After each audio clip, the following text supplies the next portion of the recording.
India voice, आपकी सोच, आपकी आवाज। नमस्कार, आपका स्वागत है इंडिया वॉइस पर। मैं हूं आपके साथ समृद्ध मिश्रा। वक्त तो चला है खबर झारखंड का, तो शुरुआत करते हैं पहली खबर के साथ। गोड्डा से एक सनसनीखेज मामला जो है वो सामने आया है, जहां एक नेपाली महिला ने अपनी पति पर धोखाधड़ी और शारीरिक शोषण का गंभीर आरोप लगाया। आलोक, जो ठाकुर गंगटी प्रखंड का निवासी है, 2017 में दिल्ली के एक मंदिर में हिंदू रीति रिवाज से महिला ने शादी की थी। इसके बाद दोनों दुबई भी गए और नेपाल अपने ससुराल भी गए। महिला का आरोप है कि युवक ने मोबाइल दुकान खोलने और बिजनेस करने के बहाने उससे 25 लाख रुपए ले लिए और बाद में दूसरी शादी कर ली। हताशा महिला ने गोड्डा के अधिकारियों से न्याय की गुहार लगाई है। थाना प्रभारी पंकज कुमार सिंह ने मामले की पुष्टि करते हुए आरोपी की तलाश शुरू कर दी है। ग्रामीण विकास मंत्री दीपिका पांडे सिंह से मिलकर महिला ने अपनी आप बीती बताई, जिन्होंने दोषियों को सजा दिलाने का भी भरोसा दिया है।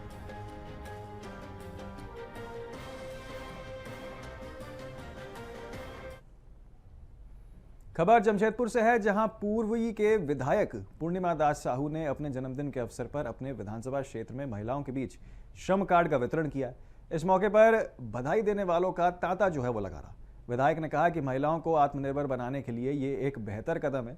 उन्होंने महिलाओं को सरकार की जन कल्याणकारी योजनाओं के बारे में जागरूक किया, ताकि अधिक से अधिक महिलाएं इस योजनाओं का लाभ उठा सकें। श्रम कार्ड वितरण के माध्यम से महिलाओं को रोजगार और अन्य सुविधाओं से जोड़ने का मौका है। इस कार्यक्रम में बड़ी संख्या में पार्टी के नेता और कार्यकर्ता भी मौजूद रहे। पूर्णिमा दास साहू ने अपने जन्मदिन को महिलाओं के सशक्तिकरण और जनसेवा के लिए खास बनाया। ये पहल महिलाओं के लिए आर्थिक विकास और सामाजिक सुरक्षा को बढ़ावा देने का एक सहायक साबित हो सकता है। इनका अवसर तो रहा विशेष, पर महिलाओं को श्रम कार्ड देने का मेरा सबसे प्रायोरिटी में चल रहा था मेरे माइंड में कि मुझे जो सरकार के तरफ से जो योजनाएं निकलती हैं, चाहे वो केंद्र सरकार की योजनाएं हों या राज्य सरकार की योजनाएं हों, ऐसी योजनाएं आम जनमानस तक पहुंच नहीं पाती हैं। कारण ये है कि विज्ञापन अच्छे से नहीं होने पर, एडवर्टाइजमेंट अच्छी तरह से नहीं चलने की वजह से ये सारी जो है समस्याएं आती हैं। अगर राज्य सरकार विज्ञापन में इतना बड़ा अमाउंट खर्च करती है, तो क्या ये विज्ञापन के जरिए से जनमानस जागरूक हो रहा है, योजनाओं से जुड़ रहा है, ये भी देखने का विषय है। तभी आपका विज्ञापन, तभी विज्ञापन में दिया हुआ इतना बजट, पैसे फुलफिल हो पाएंगे, फलीफूल हो पाएंगे। तो वही है कि आज हमने श्रम कार्ड जो है वितरित किया सैकड़ों महिलाओं के बीच, क्योंकि महिलाओं को सबसे ज़्यादा ज़रूरत हो जाती है जब वो किसी के घर काम करने जाती हो या किसी के अंडर काम करती हो। तो ये श्रम नियोजन विभाग के द्वारा जो भी योजनाएं चल रही हैं, हम श्रम कार्ड के ज़रिए से बस उन्हें यही जागरूकता ला रहे हैं कि आपको श्रम कार्ड मिल चुका है। अब इसके बाद जो जितनी भी योजनाएं हैं, आपके पास योजनाएं बहुत है, उसमें आपको लाभ मिल जाएंगे। इस योजना के तहत 5,000 से लेके 5 लाख रुपए तक महिलाओं को लाभ मिलेगा। महिलाओं क्या, अन्य पुरुषों को भी लाभ मिलेगा। इनका अवसर तो रहा विशेष। खबर गिरिडीह से है, जहां मुफ्फीसील थाना क्षेत्र के उदनाबाद में दुखिया महादेव मोड़ के पास संचालित शिवम आर्यन और स्टील कंपनी में एक दर्दनाक हादसा हो गया। कंपनी के ओपन कास्ट यूनिट में काम कर रहे मजदूर की हादसे में मौत हो गई है। मृतक उदनाबाद का निवासी बताया जा रहा है। घटना की खबर मिलते ही स्थानीय लोग भारी संख्या में कंपनी के गेट पर जमा हो गए और गेट जाम करते हुए धरना प्रदर्शन करने लगे। धरने में बीजेपी नेता दीपक पंडित, उप प्रमुख कुमार सौरभ सहित अन्य स्थानीय लोग भी शामिल रहे। धरने में मृतक के परिजनों के साथ श्रमिक वर्ग की न्याय की मांग की गई है और कंपनी प्रशासन से जवाबदेही तय करने की भी अपील की गई है। अधिकारियों की ओर से मामले की जांच शुरू कर दी है और स्थानीय प्रशासन भी स्थिति पर नजर बनाए हुए है।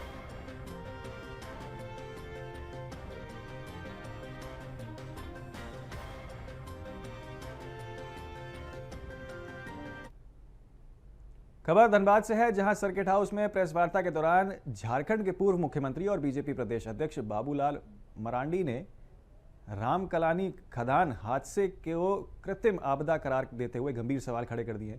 उन्होंने कहा कि यह घटना प्राकृतिक आपदा नहीं, बल्कि कोयला माफियाओं और जिला प्रशासन की मिलीभगत का परिणाम है। मरांडी ने अवैध खनन और कोयले की लूट को लेकर दोनों पक्षों को जिम्मेदार ठहराया है। उन्होंने बताया कि रोजाना 500 से 1000 ट्रक अवैध कोयला बाहर भेजे जाते हैं और हाईवा ट्रकों से भी वसूली होती है।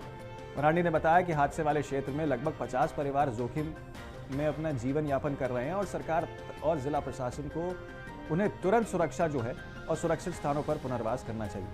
उन्होंने चेतावनी दी कि यदि प्रशासन इस मुद्दे पर ठोस कदम नहीं उठाता है तो बीजेपी आंदोलन करेगी और इस मामले को गंभीरता से उठाएगी।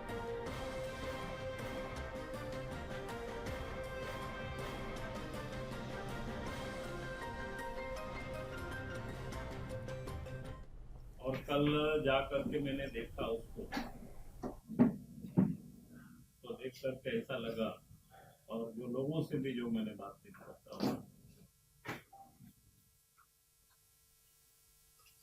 कि इस प्रकार की जो आपदा है वो प्राकृतिक नहीं है या नेचुरल नहीं है, बल्कि वो कृत्रिम है। कृत्रिम शब्द का प्रयोग मैं इसलिए कर रहा हूं क्योंकि सारी घटनाएं जो सरकार की देख रेख में जो लोगों के जीवन को जोखिम में डालते हैं,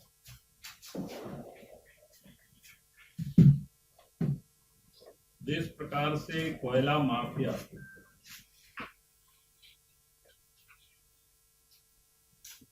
अब तो लगता है कि माफिया, कोयला माफिया किसको कहें, सरकार को कहें या पुलिस को कहें, ये कहना भी बड़ा मुश्किल हो गया, उसमें अंतर करना भी बड़ा मुश्किल हो गया। और धड़ल्ले से यहाँ पर कोयला की लूट हो रही है। मैं कल से आज तक अनेक लोगों से मैंने बात करने की कोशिश की और समझने की कोशिश की।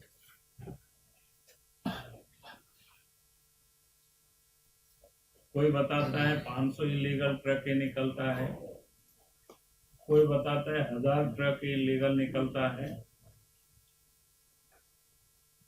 यानी इस प्रकार से देखने से यानी लोग भी हिसाब लगाना लोगों के लिए मुश्किल हो गया है कि भाई कहां से कितने ट्रक निकाला जा रहा है। और यहां तक जो पहले बंद पड़े खदान को भी हमने को कई लोगों ने वीडियो भी दिखाया, जैसे बंद पड़े खदान है उसमें पहले सीमेंटेड किया हुआ था, उसको भी जीसीबी से ले जा करके फिर उसको क्या कहते हैं, उसको छेद करना और वहां से फिर कोयला निकालना है और उसको फिर बाहर बेच।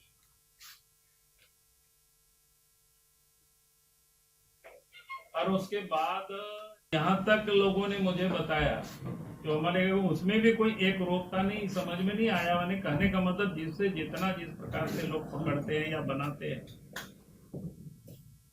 तो बोला कि यहाँ पर धनबाद में 20 लाख से लेकर के 50 लाख तक महीना में यानी कारोबारियों को भी देना पड़ता है। कारोबारी मतलब जो 2 नंबर के कारोबार करता है, और जितना कोयला आप निकाल सकते हैं, बेच सकते हैं, बेचो। और ट्रक से भी अलग वसूला जाता है, या जेसीबी से, इसको क्या बोलते हैं, पर जेसीबी, उसके क्या है उसको, हाईवा। तो ये अपने आप में या जो धनबाद जिला में जो घटनाएं लगातार हो रही है, उसके पीछे का ये बड़ा कारण। हमने कोल इंडिया के पदाधिकारियों से बात की, क्योंकि इस प्रकार के व्यापार में तो हम समझते हैं कि सभी लोग सम्मिलित होंगे, लेकिन वो लोग भी अपना पल्ला झाड़ते हैं और लोग कहते हैं कि भाई सरकार हमें या लोकल प्रशासन हमें सपोर्ट नहीं करते, साथ नहीं देते हैं, कि हम कर क्या सकते हैं।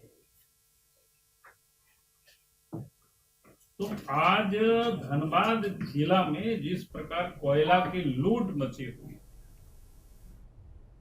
खबर साहिबगंज से है, जहां जिले के बोरियो विधानसभा क्षेत्र के पूर्व बीजेपी प्रत्याशी और आदिवासी नेता सूर्या हांसदा एनकाउंटर मामले को लेकर सीबीआई जांच की मांग जो है वो तेज हो चली है। इस मामले में राजनीतिक दलों के साथ साथ ह्यूमन राइट काउंसिल एक्टिविस्ट वाले भी इंडिया के झारखंड प्रदेश अध्यक्ष उज्जवल दुबे ने भी प्रेस कॉन्फ्रेंस कर सरकार से निष्पक्ष और त्वरित सीबीआई जांच की मांग उठाई है। उज्जवल दुबे ने कहा कि सूर्या हांसदा के एनकाउंटर की सत्यता और घटनाक्रम की जांच आवश्यक है ताकि सच सामने आ सके और न्याय जो है वो सुनिश्चित हो सके। उन्होंने कहा कि राज्य सरकार इस मामले में पारदर्शिता और जवाबदेही दिखाए। विपक्षी दल भी इस मुद्दे पर सख्त रुख जो है वो अपना रहे हैं और सभी से निष्पक्ष जांच की उम्मीद जो है वो जताई जा रही है।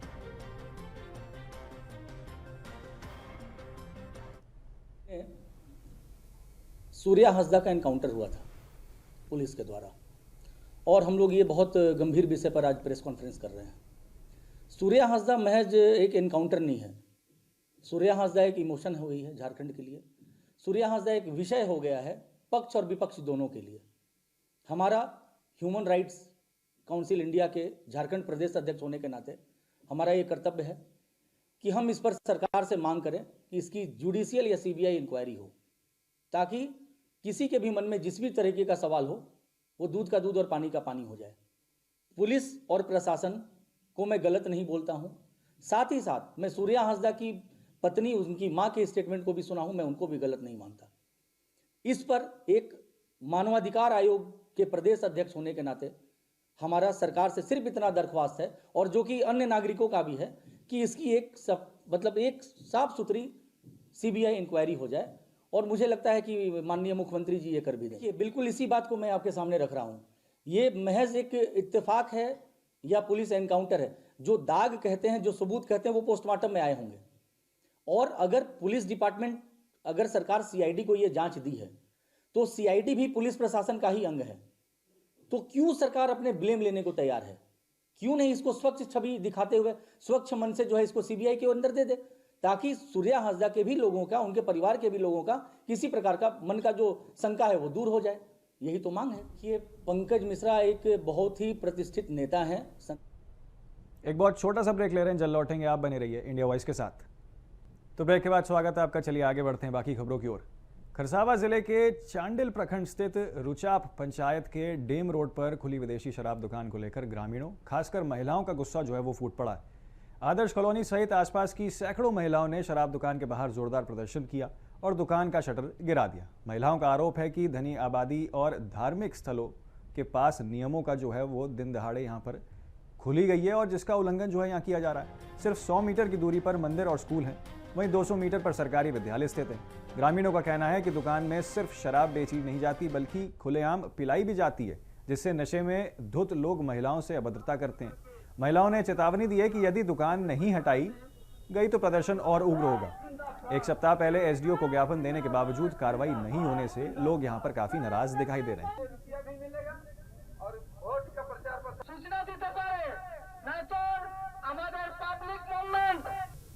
दुकान बंद कराने के लिए इधर देखिए सामने स्कूल है, मंदिर है, पूजा करने के लिए कहीं जाते हैं तो कांच फोड़ा हुआ रहता है, इधर खाली पेट जाते हैं तो घुस जाता है पैर में। सामने स्कूल है, बच्चा सब क्या सीखेगा, क्या सीखेगा बच्चा? अच्छा सिखाने के लिए स्कूल देखते हैं मगर फिर सामने झगड़ा लड़ाई होते रहता है, गलत असर जाता है। बच्चा सब क्या बनेगा? हम लोग कुछ बनाना चाहते हैं पढ़ा लिखा कर, तो इधर का बच्चा सब शराबी बनेगा।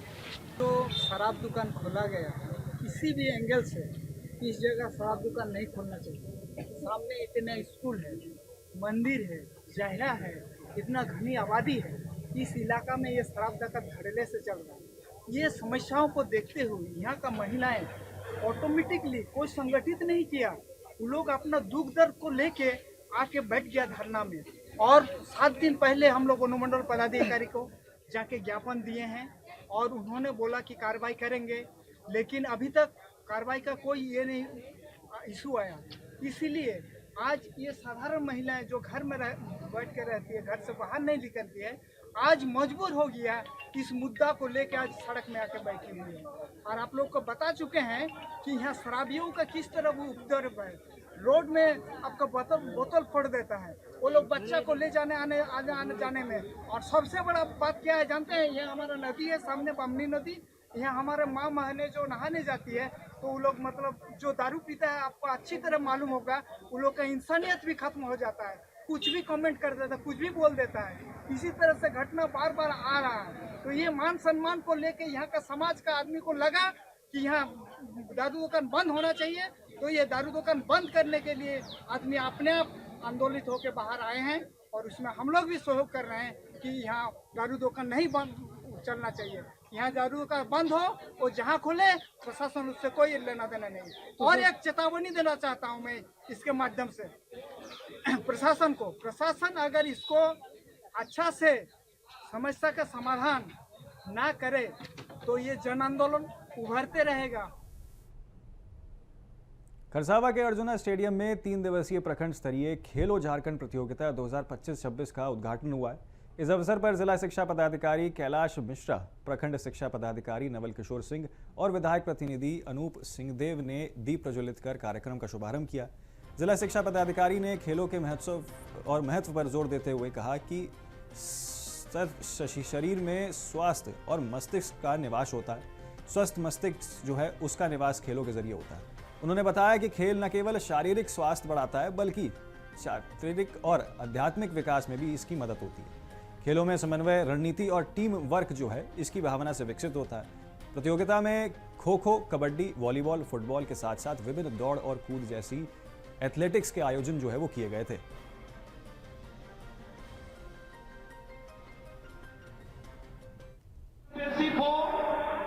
सभी प्रकार के खेल को झारखंड सरकार ने प्राथमिक रूप से झारखंड के सभी खिलाड़ियों के लिए सम्मान देने का काम किया है। साथ साथ मैं धन्यवाद देना चाहूंगा जिला खेल पदाधिकारी और एवं जिला के शिक्षा पदाधिकारी दल को और शिक्षा विभाग को, जिन्होंने इतना सुंदर आयोजन करके खिलाड़ियों का इस खेल प्रतियोगिता को आयोजित किया। निश्चित रूप से यही खिलाड़ी जिला से बढ़कर अंतर्राष्ट्रीय स्तर में अपना देश का नाम रोशन करेंगे और इससे पूर्व कई खिलाड़ियों ने जिला से निकलकर राष्ट्रीय और राष्ट्रीय से अंतर्राष्ट्रीय तक का सफर को तय किया है। विशेष रूप से मैं धन्यवाद देना चाहूंगा प्रखंड शिक्षा पदाधिकारी नवल किशोर जी का। जब भी खेलो झारखंड खेलकूद प्रतियोगिता हो, क्रिकेट प्रतियोगिता हो या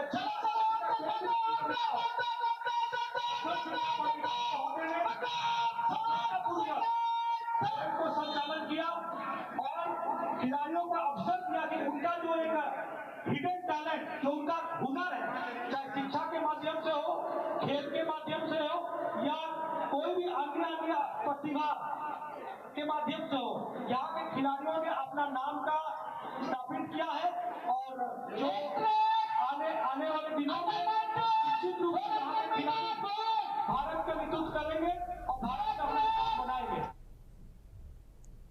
खबर रामगढ़ से है, जहां जिले के रजरप्पा थाना क्षेत्र के अंतर्गत बुचड़ीघर गांव में बरसात रुकते ही अवैध कोयला खदानों में लगी आग ने फिर से जो है विकराल रूप धारण कर लिया। इसके साथ ही क्षेत्र में भूदसान भी शुरू हो गया है, जिससे ग्रामीणों की जान माल पर गंभीर खतरा जो है वो मंडराते हुए नजर आ रहा है। खेतीबाड़ी छोड़कर लोग पलायन करने को मजबूर हैं। इसी के साथ गौरतलब है कि मार्च से ही यहां अवैध खदानों में आग लगना शुरू हो जाती है, जिसमें एक मजदूर की मौत भी हो चुकी है। मामले की जानकारी जिला प्रशासन और मुख्यमंत्री को दी गई है, जिसके बाद उपायुक्त ने सीसीएल को आग बुझाने के निर्देश दिए थे। हालांकि सीसीएल की ओर से कोई ठोस कदम नहीं उठाया गया।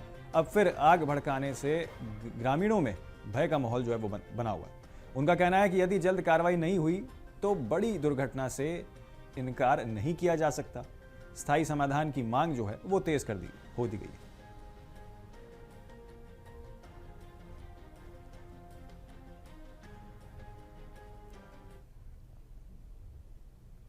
पूर्व सीएम चंपई सोरेन ने पहाड़पुर से पिदारी गांव तक 2 करोड़ 30 लाख की लागत की सड़क का जो है वो शिलान्यास किया है।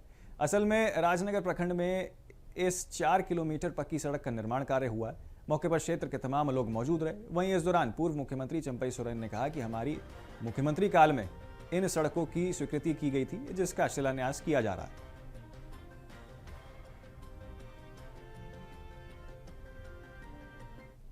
मैं करीब सरायकला विधानसभा में मैक्सिमम क्षेत्र का रोड हमने सेंक्शन कर दिया था। अब अभी उसका हम लोग शिलान्यास कर रहे हैं और अच्छा है, जनहित में आने जाने का सुविधा होगा और रोड होने से सबके लिए भलाई होगा। पूरा सरायकला विधानसभा क्षेत्र में मैक्सिमम रोड इसी तरह का बनना शुरू हो चुका है। खबर चाईबासा से है, जहां गुआ गोलीकांड के शहीद दिवस पर श्रद्धांजलि कार्यक्रम में मुख्यमंत्री हेमंत सोरेन नहीं पहुंच सके। हालांकि मंत्री दीपक बुरवा सहित कोहलान के सभी विधायक जो है वो शामिल हुए और कार्यक्रम में श्रद्धांजलि जो है वो अर्पित की गई। शहीद स्थल पर आयोजित श्रद्धांजलि समारोह में मंत्री और विधायक उपस्थित रहे। मंत्री दीपक बुरवा ने बताया कि हेमंत सोरेन की सरकार ने पहली बार गाँव में शहीदों को उच्च सम्मान देने का काम किया है। उन्होंने बताया कि वर्ष 2014 में मुख्यमंत्री ने शहीदों को आश्रितों को नियुक्ति पत्र भी वितरित किए थे। कार्यक्रम में लाभुकों को पारंपरिक और नियुक्ति पत्र जो है वो वितरित किए गए थे। मौके पर मंत्री और विधायकों ने सरकार की विभिन्न योजनाओं का भी उल्लेख किया है और जनता के लिए किए जा रहे विकास कार्यों की भी जानकारी दी है।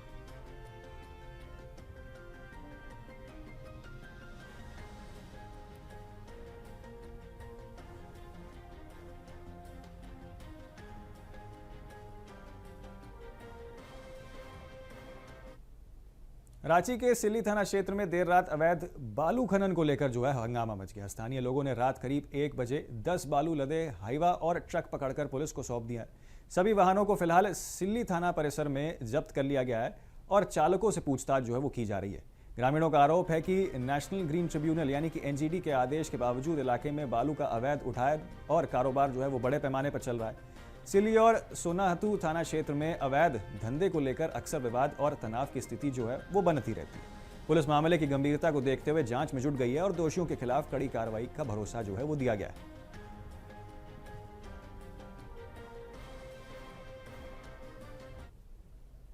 तो फिलहाल के लिए खबर झारखंड में मेरे साथ इतना ही। आप देखते रहिए इंडिया वॉइस।